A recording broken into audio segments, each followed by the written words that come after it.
entrar aí no nosso tema, já que você Vamos. mencionou, porque a minha primeira pergunta era exatamente sobre as origens históricas do baralho, do tarô. O tarô a gente ouve com mais frequência, né? A própria Luísa já veio aqui, falou do tarô, tudo. Mas, de qualquer maneira, acho que legal dar uma revisada e falar um pouco do baralho, as origens históricas deles. Sim, O que você acha? com certeza, eu acho maravilhoso. O baralho cigano, Uhum. ele tem nós temos uma contextualização histórica de sua origem, ou seja, uma prova material da sua Hum. origem, né? Que desconstruiu muito mitos, Tá. porque inicialmente, se você pegar algumas literatura de 20 anos atrás, por exemplo, e de repente, se você pegar alguma literatura mais recente, não muito atualizada, eles vão atribuir o surgimento do baralho cigano, que não é exatamente o baralho cigano, é o Petit Uhum. Lenormand, e eles vão atribuir tal idealização a Mademoiselle Anne-Marie Lenormand, que teria sido uma vidente lá no século 17, 18 na França, Uhum. uma cartomante de notoriedade, Uhum. provavelmente teria atendido pessoas de também notoriedade na época, principalmente,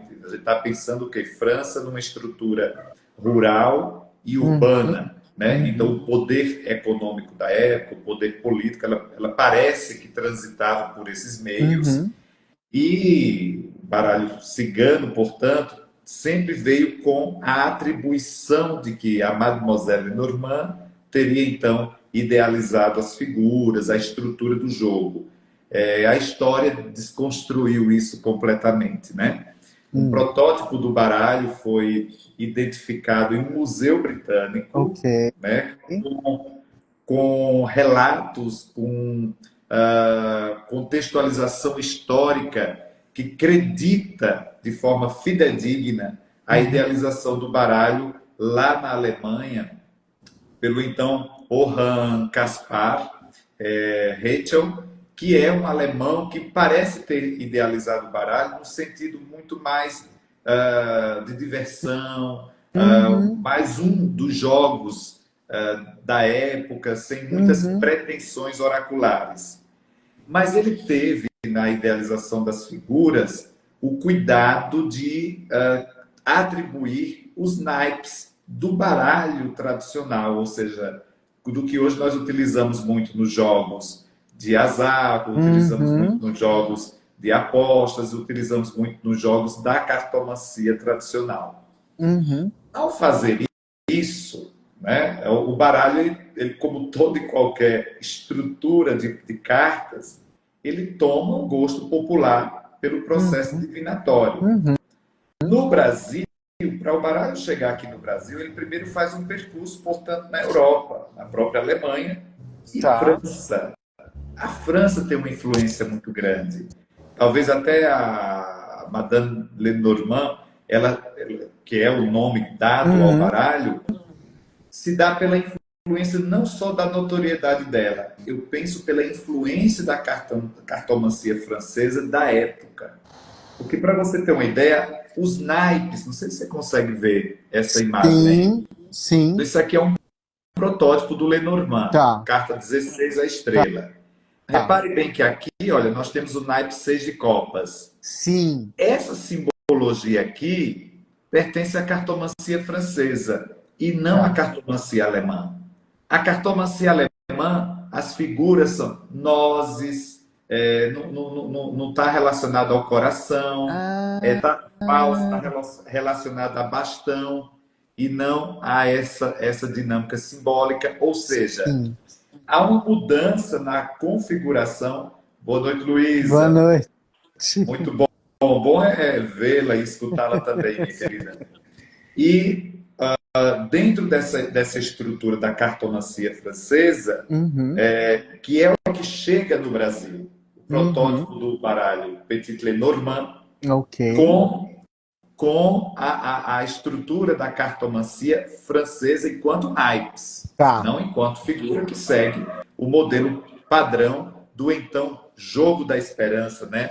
O Das Spiel der Hoffnung, Hofingen, eu acho, a pronúncia, que seria então o jogo da esperança, que é um tabuleiro de Tá. cartas do baralho cigano, Aham. e se estrutura nesse tabuleiro hoje, como por exemplo a mesa real, o jogo da grande mesa, que são as Uhum. cartas em movimento do Uhum. processo de divinação da mancia. Então a Tá. gente pode dizer que no Brasil, que Hum. popularmente temos então o nome baralho cigano, porque ganha o gosto popular dos ciganos É isso que eu e ia também perguntar, ou seja, ele não é originalmente dos ciganos. não. Tá.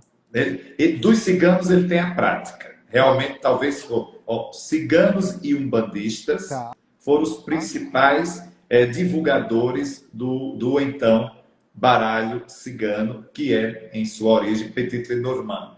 E como é Tá. que entra a Mademoiselle Lenormand nessa situação? Hum. Né? Alguns atribuem a uma jogada de marketing pelo Tá. fato da cartomancia francesa, talvez pelo próprio nome dela, estar em alta. Eu acho que não foi exatamente isso. Né? Por Hum. alguns registros históricos que a gente vai utilizando, está muito mais influenciado pelo processo de cartomancia francesa do que da pessoa, da influência da Mademoiselle Lenormand. E se tinha que atribuir, por uma questão de marketing, alguma coisa que chamasse a atenção do Uhum. baralho, por que não então o Lenormand, numa época que a cartomancia francesa, sem sombra de dúvida, era muito mais difundida do que a alemã, por exemplo, do que a cartomancia italiana, ela ganha notoriedade no século XIX, junto com a cartomancia espanhola. Né? Uhum. A combinação é muito próxima, Itália com Espanha, em termos de Sim. naipes, em termos de Sim. modelos de jogos. Uhum. Né? E a cartomancia inglesa, que ela segue muito o regimento da cartomancia francesa, inclusive na sua estrutura de naipes. Ou seja, século XVIII, estrutura do baralho cigano, no Brasil vem popularmente com o nome posto, então, dos povos Uhum. ciganos, Uhum. atribuído também, é um baralho que circulou nos terreiros, nas casas de Umbanda, aliás, circula até hoje, né? Uhum. E as pessoas dizem assim, cara, eu gosto do baralho cigano porque ele é objetivo e fofoqueiro. Não sei se você já ouviu isso, Não, não, alguma pessoa falando. não havia ouvido, não. Eu desmistifico a condição do fofoqueiro. Ok, ok. Eu acho que não tem nada de fofoqueiro. Aham. Eu acho que ele carrega uma objetividade pela Tá. própria estrutura. Um baralho idealizado século XVIII, Uhum. Alemanha, influência da cartomancia francesa. Nós estamos falando de uma época rural e urbana, que Ok. muito é retratado pela simbologia do baralho e que é uma simbologia próxima da nossa vida diária. Ou seja, a gente está em contato com aquilo que vem do campo, Uhum. com aquilo que vem da industrialização do urbano. Nós Uhum. estamos em contato com a paixão, com o coração dos sentimentos. Nós estamos em contato com o desejo de termos a nossa própria casa.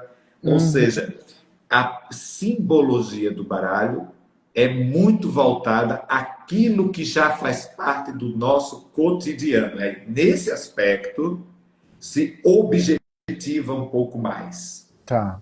Aí o nosso tema pede para diferenciar isso do tarô. Sim, sim. Né? Um outro equívoco com o baralho Petit Lenormand, ou Uhum. baralho cigano, é comparar o baralho cigano com, por exemplo, tarô cigano. Você Tá. pega autores 10 anos atrás Uhum. trazendo o termo tarô, Uhum. T-A-R-O-T, baralho cigano. Ou seja, até a escrita do tarô para o Brasil não está tão adequada, porque teria que ser T-A-R-O e o acento Sim. no O. Mas tudo bem. Atribui ao baralho cigano o termo tarô. Não é.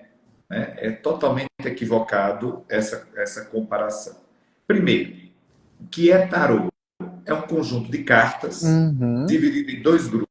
Sim. Arcanos maiores, 22 cartas, Aham. onde o louco é o condutor de Tá. uma jornada de cartas, Uhum. perpassando por 21 estágios, do mago ao Tá. mundo. E adiciona a esse grupo de cartas 56 cartas consideradas arcanos menores, Ok. extraídos dos naipes da cartomancia tradicional. A gente Uhum. precisa lembrar para os nossos ouvintes que a cartomancia tradicional, em termos de personagens da corte, ela é representada pelos valetes, Sim, dama sim. e o rei, E o rei? né? Uhum. Os quatro naipes. No tarô, foi acrescentado o cavaleiro. Tá. Ou seja, em vez de 52 cartas daquela ideia, estrutura de cartomancia tradicional, nós temos 56 cartas com a inclusão do cavaleiro. Tá. Não há uma prova material, ou seja, uma contextualização histórica robusta que nos diga, assim como o baralho Petit Lenormand, de onde surgiu, do ano, da origem, como ele foi editado. Não tem. Sim. E eu acredito naquilo que eu já estudei, naquilo que eu já pesquisei, Uhum. que esse baralho ele nem se estruturou, ele nem surgiu de uma forma estruturada como ela é hoje. Ou Tá. seja, eu nem acredito que no princípio nós tínhamos 22 arcanos maiores. Eu acho que Tá. existiam algumas cartas Uhum. com maior representatividade também do processo cultural histórico do século Tá. XIV, né? Em período extremamente rural e dos grandes Sim. reinados, né? Sim. E ainda um povo muito envolvido nas mitologias, Sim. seja a mitologia egípcia, Uhum. grega, africana, né? Em um despertar ainda muito de consciência, mais um processo histórico muito forte. Sim. Então, acredito que algumas cartas que mais representavam tal época eram as que continha no baralho. Não acredito que ele era instrumento de mancia, ou seja, inicialmente de divinação. Tá. Alguns relatos históricos colocam uma prova muito mais de aproximação com jogos, naturalmente de diversão, né? Tá. E os arcanos menores, depois, talvez aí já século XV, é que deve ter sido adicionado àquilo que estava sendo estruturado enquanto os arcanos maiores. E ainda penso que os cavaleiros foram incluídos, né? O cavaleiro de copas, o de Sim. paus, o cavaleiro de ouros e o cavaleiro de espadas, também foi incluído por um processo histórico de sua época, onde o transporte, a divulgação, o comércio e as batalhas tinham como Uhum. principal veículo motor, Personagem. motorização, o personagem do cavalo e, consequentemente, os seus cavaleiros. Né? Entendi. Aí Entendi. se dá essa estrutura. Pois bem, Não, eu ia comentar que assim fica bem claro que o tarô é mais antigo que o baralho, inclusive por isso que você mencionou agora, né? As figuras têm muito a ver com antes da industrialização, não é urbano, né? Ele é totalmente rural e isso. ligado à monarquia e às figuras importantes da época. Inclusive, para termos entendimento dessa origem, todos os tarôs clássicos, o tarô de Visconti, o tarô Marselha, o tarô dos boêmios, nós vamos ter uma leitura simbólica deles dentro desse processo clássico da época da monarquia e dos grandes impérios. Sim, Né? sim. Então, evidentemente, eu acho que o tarô ele foi sofrendo adaptações, Uhum, ainda enquanto sua estrutura clássica, no uhum, século XV, no século XVI, no século XVII, e sim, claro que sofreu grandes transformações do ponto de vista mitológico, tá. né? E envolvido no processo cultural de uma nova época. Quando, por exemplo, nascem os tarôs, tarô mitológico, tarô de Robin Hood, que é uma mitologia do mito de Robin Hood, Uhum, tarô africano. E aí nós temos esses tarôs com uma ideia muito mais cultural, muito sim, mais mitológica, né? O aham, próprio Rider-Waite, que traz já um novo formato de edição das cartas, tá. né? Atualizando os arcanos menores para uma estrutura moderna Uhum, de edição, uhum, mas que rompe com a ideia clássica anteriormente proposta por então o tarot de Marselha, que é ter símbolos nessa estrutura de cartas, nessas lâminas, 78 lâminas de cartas. Ou Uhum. seja, vamos ter um alfabeto simbólico que não leve o consulente a estar sugestionado com as figuras. Tá. Você analisa Rider-Waite, se você analisa o próprio tarô de Crowley, tarô de Thoth, do qual também sou bastante especialista, se você analisa o tarô mitológico de Juliette, você vai perceber que as artes são lindíssimas, Tá. mas as figuras rompem com a estrutura clássica e sugestiona o tarólogo, a taróloga, ou o consulente, a consulente, aquelas imagens, né? Então você abre, por exemplo, uma ideia do tarô aqui africano, por exemplo, em mãos, Arcano 2, Tá. a grande sacerdotisa, Uhum. né? Na ideia do tarô africano, nós temos Nanamburuque. Tá. É lindo essa arte, né? É uma Sim, arte sim. idealizada por um italiano, que ele junta os arquétipos das imagens arquetípicas da mitologia dos orixás com base no candomblé do Brasil e a santeria cubana. Tá. Aqui é Nanamburuque, representando a papisa, né, com sua purificação. Mas se a gente observar essa carta em relação a um de Marsella, por exemplo, aqui nós temos uma Uhum. condição de sugestionar o Sim. consulente à divindade, a Certo. mitologia que o envolve. Uhum. Aqui nós estamos analisando a simbologia dentro do inconsciente, da estrutura do inconsciente coletivo, prometida então por Jung, Entendi. né? Ou seja, aqui sofre uma alteração do ponto de Uhum. vista interpretativo Uhum. versus a condição clássica que é estruturada.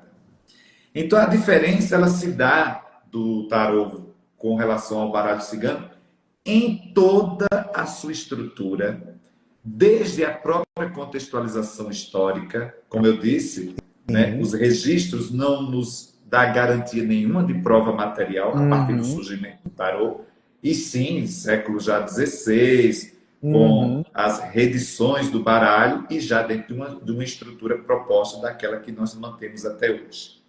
Enquanto que o baralho cigano nós vamos ter, além dessa contextualização, nós vamos estar impresso uma proposta de cartomancia, porque ele rompe com aquela estrutura das 78 cartas. E Uhum. todo baralho que rompe com a ideia dos dois grupos, arcanos maiores e menores, como é o caso do baralho cigano, ele desclassifica, deixa de ser um tarô e passa, portanto, a ser baralho, instrumento da cartomancia. Tá. Todo tarólogo, toda taróloga é cartomante. Mas nem Tá. todo cartomante é tarólogo ou taróloga, né? Ou seja, Tá. ele precisa. Eu iniciei com a cartomancia, né? Uhum. A minha origem oracular é da cartomancia. Eu sou um cartomante inicialmente. Tá. 2 anos depois que eu comecei o estudo do tarô e a prática do tarô, né? Daí então ser tarólogo também. O tarólogo pode ser cartomante, que ele está lidando com baralho, né? Sim. Mas a cartomancia, para a egrégora do tarô, é preciso você se estruturar enquanto estudo e prática oracular da taromancia. Nossa, quanta informação. Eu acho que eu falei demais, né? Não, não, não. Eu tô fascinado aqui. É realmente muitas coisas que eu realmente não sabia. Bom, você comentou de várias diferenças que existem entre eles, né? Sim. Quais você destacaria mais? O tarô, ele é um oráculo analítico. Ele te Tá. leva a uma reflexão, né? Nós temos os arcanos maiores numa ideia de personalidade Uhum. do humano, Tá. numa ideia de acontecimentos, ou seja, ele desenha nos estágios, como o arcano zero, que é o louco, perpassando pelos 21 estágios, do mago ao arcano 21, ele perpassa uma jornada. Tá. E essa jornada leva o consulente, a consulente, a uma reflexão, uma verdadeira análise oracular. Os arcanos menores é a expressão da personalidade que contida nos arcanos maiores. Então, nós vamos ter a expressão emocional nos Tá. naipes de copas, a expressão da ação, da atitude no naipe de paus, nas Tá. cartas que compõem o naipe de paus, a concretização, a estrutura do elemento terra nas cartas do naipe de ouros e o pensamento, o intelecto que se racionaliza com as cartas que compõem o naipe de espadas.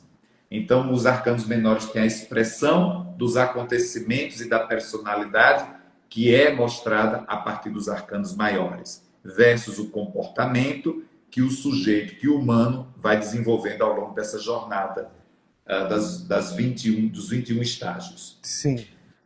Isso, por si só, é analítico e reflexivo. Tá. O baralho cigano, ele tem os arcanos, nem os arcanos, ele tem os naipes da cartomancia, Tá. lembrando uma estrutura de cartomancia que pode ser alemã, francesa, mas pela quantidade de cartas, de naipes que tem o baralho, ele já segue um regimento da cartomancia italiana, que é uma cartomancia mais de previsibilidade, né? Tá. Então tem sim uma objetividade. Ele vai mais no alvo do que é previsível, ele vai mais no alvo do que é para ser falado de uma maneira objetiva. Tá. E as figuras, as imagens, remontam os acontecimentos da vida diária. Ou seja, se tem casa, tem casa. Se tem jardim, tem jardim. Se é uma criança, representa uma criança. Não do ponto de vista tão básico assim. Claro que é profundo. Né? Se a gente pensa que ele tem uma imagem, um naipe e número, que é a identificação numérica de cada carta, são 3 elementos simbólicos para você interpretar Sim. uma jogada de cartas. Isso, naturalmente, é profundo. Ele é profundo, mas não é tão analítico. Tá. Ele propõe você fazer uma reflexão, mas não é tão analítico. Né? Porque ele está lidando com os aspectos mais diários e mais humano. O tarô, ele está projetando mais. E se projeta mais, envolve o espiritual. O espiritual aqui falado em termos de expansão de consciência. A condição do humano com suas emoções, com seu comportamento, com suas reflexões, para depois termos a previsibilidade dos acontecimentos. Então, acho que essa é a diferença que mais marca os 2 oráculos, né? Agora, veja bem, eu navego nesses 2 olhares, né? Na prática, evidentemente, que o consulente às vezes me pergunta, o que é que você vai indicar que eu faça em termos de leitura? Você indica que eu faça a leitura do baralho Petit Lenormand ou do tarô? Eu respondo sempre ao consulente o seguinte, olha, o que é que você está procurando? Tá. Estou procurando respostas. Aí eu digo, você quer respostas que possa te fazer pensar dentro da profundidade das suas questões? Ou você quer respostas onde te leve a uma condição mais analítica, mais reflexiva? A partir disso, fazemos a escolha de um dos oráculos, né? O analítico vai para o tarô ou o aspecto profundo com sua objetividade vai perpassando, então, pelo baralho Petit Lenormand. A abordagem de leitura deles é diferente também, né? Pensando que nós estamos falando de baralho cigano Petit Lenormand, os métodos de tiragem e suas respectivas abordagens, em nenhuma situação entra em conflito se eu pegar um método de tiragem, de leitura do tarô e envolver isso no baralho cigano, ou do baralho cigano envolver no tarô, as coisas vão caminhar bem desde que o cartomante ele tenha a ideia, ele saiba o que está fazendo do ponto de vista metodológico. Sim. Evidentemente, no baralho cigano tem tiragens mais próprias, mais personificadas dele. Por exemplo, a mesa real, a grande mesa, né? E seus variados tabuleiros. é muito específico do baralho cigano, porque remonta ao que Juan havia idealizado no jogo da esperança, né? Que é, na realidade, uma estrutura de um tabuleiro, lá no século XVIII. Tá. Pensando nisso, final do século XVIII, pensando nisso, a mesa real é uma boa proposta, né? A grande mesa. Ela é universal, ou seja, é um bom método de tiragem a nível de Brasil e de Europa, por exemplo. O tarô, ele vai diferenciar em sua jogada do ponto de vista. Você terá métodos que seguem mais a estrutura da taromancia europeia Tá. ou a norte-americana.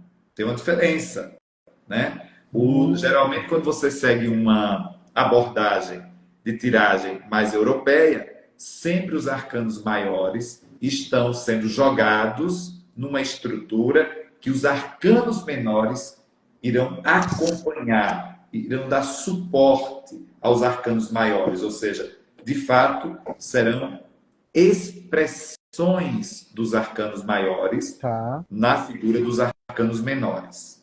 Se você faz uma opção por um método com um olhar mais norte-americano, Hum. os arcanos maiores estarão misturados diretamente aos arcanos menores, ou seja, um Ah, só grupo de cartas, tá. 72 cartas. Entendi.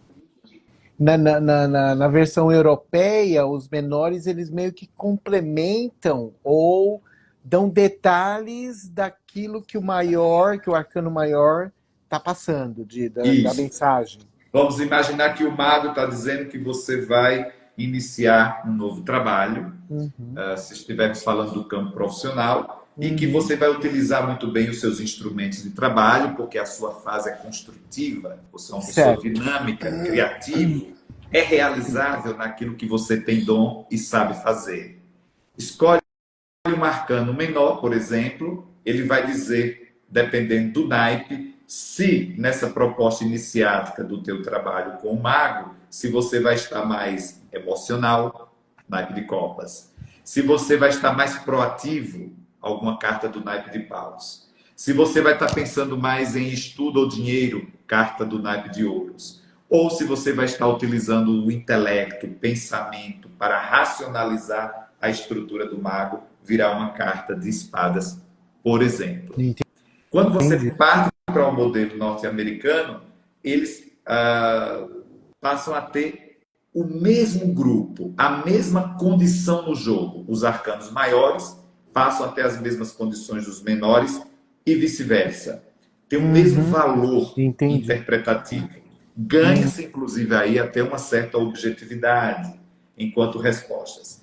O perigo dessas jogadas sim. é você não ter um conhecimento, um estudo claro ou mais profundo Uhum, dos arcanos menores. E aí o tarólogo ou a taróloga pode se misturar um pouquinho, assim como as cartas estarão misturadas lá dentro, né? entendi. Para quem vem de uma ideia de cartomancia, cartomancia você estuda os arcanos menores, ou seja, não tem arcanos maiores. Então você já vem um pouco como condutor daquela interpretação dos arcanos menores sem maior risco ou dificuldade. Como eu Uhum, disse no baralho cigano, métodos mais próprios, por exemplo, eu gosto muito da grande mesa, que é a mesa real. Eu acho uhum, que atende bem com os variados tabuleiros, inclusive lá no Centro Cultural Esotérico a gente tem uma proposta sempre de especialização em mesa real. uhum. E eu gosto também da jogada chamada roda cigana.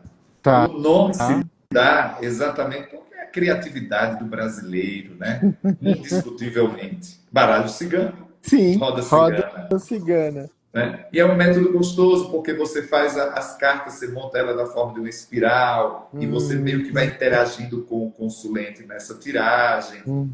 A coisa fica bastante participativa. Também é muito característica a roda cigana do Petit Lenormand. Perfeito. Vamos dizer, existe algum tipo de diferença em relação às consultas no contraste entre o baralho cigano e o tarô? Eu acho que a principal diferença que é possível notar, e aí vai depender de qual escola o cartomante ou o tarólogo está chegando, né? Eu penso muito que eu consigo, pelo menos a minha proposta, é nivelar as duas condições. A Tá. pessoa, vamos imaginar, se eu gasto uma hora e 20, uma hora e meia de uma consulta oracular com o tarô para um consulente, Uhum. o Uhum. baralho cigano não é diferente, né? Tá. Principalmente utilizando o método mesa real, você não consegue dissecar essa mesa em pouco tempo. Tá. É um jogo mais profundo e complexo. É um Tá. jogo que você precisa, você enquanto cartomante, estar atento o tempo inteiro. A sua memória precisa ser boa, porque as cartas se movimentam desse método, Tá. né? Então, eu acredito que a gente leva qualquer que seja um instrumento de trabalho para uma proposta reflexiva desse consulente. Que a sua previsibilidade aconteça, mas aconteça do ponto de vista que ele consiga elaborar as questões que são do seu pertencimento, né? Uhum. Podemos se notar que o baralho em si, o baralho cigano, Uhum. teria então uma objetividade maior e aí Uhum. desencadeia mais rapidamente determinados temas. Sim, isso é possível apontar. Mas, no geral, o peso e a medida está valendo para ambos os oráculos. Existe, por exemplo, quando você vai fazer, a pessoa faz uma pergunta sobre o futuro, existe uma diferença do período, porque eu já participei, já vi, já jogaram para mim, dizendo, ó, isso pode acontecer dentro de 3 meses, ou de 5 meses, ou de um ano. Existe diferença em relação ao baralho e o tarô do período em que pode ser feito essa previsibilidade? A previsibilidade, seja para o baralho cigano ou para o tarô, Hum, vai envolver diretamente duas questões. tá. Uma questão, uma que representa a contextualização. Tá. Então, o cartomante ou o tarólogo tem que ter uma boa escuta, né? Sim. Então, vem a pergunta do consulente. Às vezes Tá. você tem que ajustar essa pergunta para ter uma clareza maior enquanto Uhum. sua elaboração e resposta do oráculo. Então, Sim. contextualização. E a segunda, que eu digo inclusive aos meus alunos e alunas, depende. Você está utilizando um método que demanda quantas cartas? Tá. Quanto mais cartas, maior a reflexão, maior a contextualização vai sendo representada ali no oráculo. Então, se você está utilizando um método no baralho cigano, por exemplo, 3 cartas para dar uma resposta, provavelmente é uma resposta mais objetiva, com uma ideia de busca de tempo mais rápido. Então, isso vai variar de 3, 4 meses no máximo. Se você está utilizando um pentagrama como uma proposta de resposta, por exemplo, aí você já vai utilizar 5 cartas, já vai abranger 5, 6 meses dentro de uma contextualização que está sendo apurada. E eu sigo esse mesmo critério no tarô.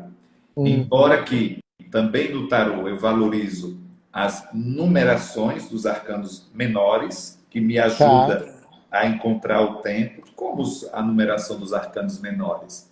9 de ouros, por exemplo. O Uhum. valor numérico dessa carta é 70. 7 mais 0 é 7. Então, se eu estou numa resposta cuja contextualização traz uma abordagem de meses, aqui pode representar uma realização em 7 meses. Tá? Tá. Se eu estou numa contextualização cuja abordagem imprime uma realização no campo de semanas, aqui vai envolver em até 7 semanas. Né? Então, os Você vai arcanos adaptar menores para. do tarô, eles têm um valor numérico na minha metodologia e Sim. ele me ajuda a guiar o tempo, dentre outras funções. Uhum. Por exemplo, Uhum. Uhum. existe um método do tarô que eu gosto também de utilizar bastante. Até a Luísa, nós fizemos uma dobradinha excelente o ano passado de Uhum. uma especialização no Centro Cultural Esotérico, ela com tarô, dando uma especialização de mandala astrológica, usando os arcanos Uhum. maiores e menores do tarô, e eu o tabuleiro, Tá. que foi, na realidade, o meu primeiro método de conhecimento do tarô, e Uhum. eu aprendi tarô usando o tabuleiro. Tá. E o tabuleiro é a disposição das cartas dos arcanos maiores E como espelho, a mesma quantidade de 22 cartas dos arcanos maiores, eu utilizo o sorteio de 22 cartas dos arcanos menores. Esse número indica tempo e indica também quando uma carta está conversando com outra.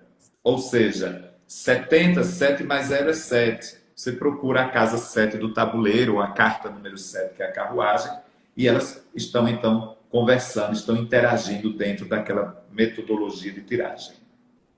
Entendi. Certo? Mas, no geral, e talvez para ser mais objetivo com sua pergunta, dando aqui uma resposta, a gente precisa analisar um contexto. Se é uma leitura de mandala astrológica, por exemplo, ela pode abordar 6 meses a 12 meses, porque tem 12 casas pontuando ali 12 meses em sua relação com o tempo. E aí já é suficiente para você trabalhar as questões que são postas ali. Na mesa real com o baralho cigano, a quantidade de casas abertas na mesa real será a quantidade de meses para aquela previsibilidade em curso que está sendo apresentada. Ou seja, na realidade, tanto o baralho quanto o tarô, essa questão do tempo independe, porque o contexto é mais importante do que o tipo de cartas que você está usando, é isso? É isso. Por exemplo, quando um consulente passa comigo, diz, quando é que eu posso voltar na consulta? Só em 3 meses, você não precisa voltar, porque aqui tem informações que, inclusive, se estruturam de 3 a 6 meses, pelo menos. Não é? A partir disso, havendo a sua necessidade, você pode, sim, retornar a uma consulta. O tempo é relativo. Sim. Né? O tempo é muito relativo. Mas ele é relativo por conta das nossas escolhas. Como o baralho ou o tarô não é determinante, não é sentencialista, isso do ponto de vista da atualidade. Mas quando a gente estava lá 20, 30 anos atrás, você não conseguia ler um livro que não fosse determinante ou sentencialista. Né?